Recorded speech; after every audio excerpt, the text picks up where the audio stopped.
Hi everyone, welcome to week 2. Just like that, we're on to the next module. I'm going to place this week's video within the module as I'll be talking briefly about this week's topic of educational research within this lecturette. But first I'm going to start with just a couple of housekeeping items that has to do with our first assignment that will be due. I'm sure that many of you have noticed and have had a chance to review the different assignment links. I'm going to talk specifically today about the different parts of the research paper. The first assignment that's due within the entire research paper is for you to select your topic. Your topic for your research paper is not due until week 4 of the semester. However, now is really the time to start thinking about it and the topic that you want to research a little bit. I've already had a couple of people reaching out with some ideas, and we're already having some discussions about their topics. As you read in the assignment guidelines, all research paper topics must be discussed and approved by me before the end of week 4. So once your topic is approved, I'll go into the research paper topic assignment link, and I will build a list of everyone with their topic included. So a good place to start when you have an idea that you want to center your paper around is to go into the research paper topic assignment link and look to see what topics have already been approved, because I'll be building that list as people reach out to me and have their topic approved, and they will be approved on a first come first served basis. So each topic can only be approved by one person, so you'll definitely want to look at that list before you send me an email and as you start thinking about your own topic. We have a decent-sized class this semester, so many topics will begin to be approved and taken up by other students. So be sure that you start thinking about it sooner rather than later. Also, I added a document to the research paper topic assignment link that has some ideas to get you thinking. It's just a list of ideas. It's not a list that you have to choose one. You don't have to select anything from the list, and you may even tweak or modify something that you see if you have an interest. You certainly want to base your research paper topic around a focus of something that you are interested in. So when you start thinking about it, reach out to me via email and we'll have conversation back and forth and get that approved. So we're going to move on. For the next couple of minutes, I'm going to talk about this week's topic of educational research. I know that many of you who are working in the classroom as paraprofessionals or as teachers don't have a lot of experience or may not have any experience with educational research, and that's fine.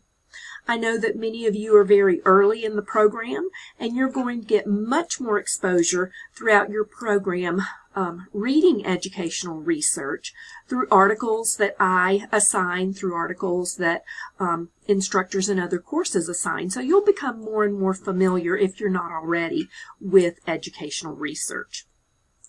But it's really not uncommon for classroom teachers or other practitioners working with young children to have little or no experience with educational research.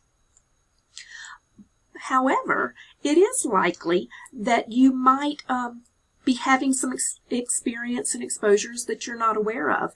If you were to look carefully at some of the curriculums that you're using in your classrooms, they may be backed hopefully with a lot of deep research. So you might actually be using evidence-based and research-based practices in your classroom through the curriculums that you're using.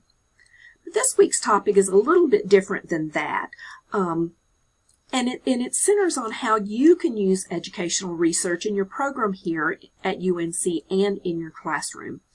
I'm going to talk about a couple of types of publications that you may or may not have seen. Most likely one of the things that you may have seen in your school's professional library for teachers and other professionals that are working in the classroom are teacher magazines. In the school that I worked in for many years, our library offered several different magazines to teachers to help us look for ideas, for classroom lessons, for activities, as well as strategies to use. in the classroom. I remember that my library, we always had a current subscription to the magazine called The Mailbox. We also had a current subscription to The Reading Teacher, and one that I think that was published by Scholastic, and I think it was just called Teacher. So I looked at those magazines regularly to look for ideas and strategies to use in my classroom. I also know that online there are lots of resources for those types of materials to use for activities, lessons, strategies to use in the classroom. One main type of educational research that many of you may or may not have much exposure to are research journals. I brought a couple of examples today for today's video to show you a few that I have in my office. Here's one that's called American Educational Research Journal. Here's another one called the Journal of Early Intervention. Here's one that's called Teacher Education and Special Education, or TESE. And here's another one that's simply called Educational Researcher. These types of research journals contain articles, contain articles that that are published on specific research studies that different researchers have conducted in the area of education. If you want to read some of these articles, which are bound in these books that I brought, they're the same articles that you would find if you look online through the university libraries or through Google Scholar. These articles can be pretty technical in their language, and they can have some concepts, especially related around research methods and statistical language, that's sometimes hard to understand and sometimes difficult to decipher. I know that when I was in the classroom, and I spent almost 16 years in the classroom, I really never had experiences with the types of articles that would be found in these journals. And if I had been given an article like one of the articles published in these journals, I would have probably started reading and then either became uninterested or frustrated because I didn't understand the language that was being used, and I probably would not have even finished. So it's not very common for teachers and other practitioners to not have regular access or even a desire to read the types of articles that are in those journals, although they are very important. So another type of journal that's common in educational research is called a practitioner journal. And I'm not clicking along in my PowerPoint. Very short, it only has 2 slides, and so I'm sorry. So here we are. Practitioner journals are journals that are based in this same research, but written in language that's more appropriate for practitioners. I've brought a couple of examples as well. So here's one called Young Children. Young Children is published by NAEYC, the National Association for the Education of Young Children, on best practices and research-based practices for professionals that work with young children. Here's another one called Young Exceptional Children.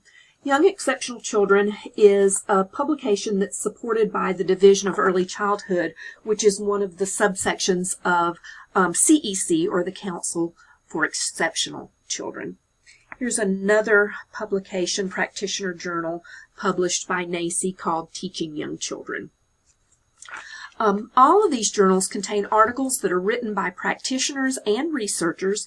They're based in research, but written in a more practitioner-friendly style. So you can take what you read in an article and you can actually walk away and take some of those things you learned directly back to your classroom and begin implementing them immediately. So practitioner journals are based in research, but they're written at a different level than some of the types of journals that just report research studies. Their methodology, their design, their data that they collected, and things like that in a very technical and statistical language that might not be very user-friendly. These journals, however, do include articles that are based in research but written in easier to understand language. And so I encourage you to become more familiar with both types of these journals. One of the reading assignments for this week is an article called How to Read a Research Article. This will be a very important skill as you progress through this course and the program, and you are assigned to read research articles.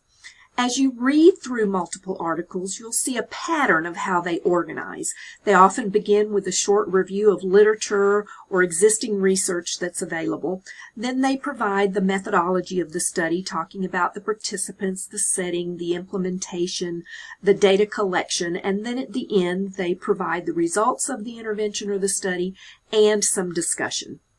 So you'll notice a pattern throughout these articles that you'll be reading, and you'll get more and more familiar with it.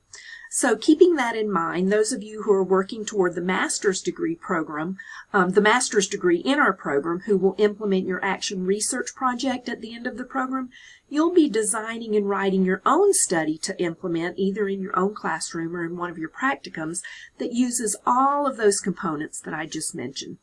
So the more you read educational research and studies, the more comfortable you'll get with it. It's not always easy, and it really only gets better, and you really only get more comfortable as you do it. So I just encourage you to keep working through them, keep reading through them, and you'll become more, and you'll be surprised a semester from now, a year from now, how much more comfortable you are with it. So I'm going to wind up here today. Just wanted to talk briefly a little bit about educational research. I hope you have a great week. I really look forward to hearing from you as you begin to think about your research paper. Have a great week.